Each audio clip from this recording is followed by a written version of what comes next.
বসছিস? Sorry রে, আমি না তোর সানস্ক্রিন আজকে আনতে ভুলে গেছি, আমি কালকে নিয়ে আসবো। তা তোমার কেন মনে থাকবে আপু? সারাদিন তুমি বাইরে ছিলে, তোমার তখন কিছু মনে থাকলো না, এখন বাসায় এসে তোমার মনে হলো আমার জন্য সানস্ক্রিনটা তুমি ভুলে আনো নাই। আমার কত দরকার ছিল জানো?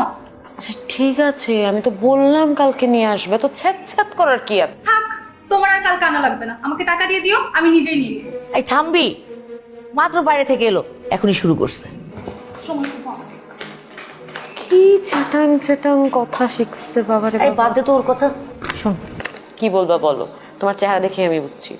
দেখ, তোর তো বিয়ের বয়স হয়েছে, তানু বড় হচ্ছে।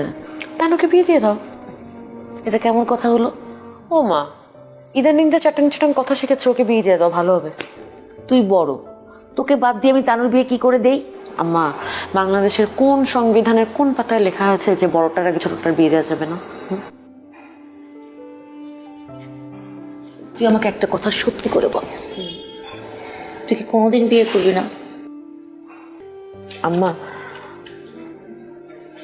আমাকে কে বিয়ে করবে?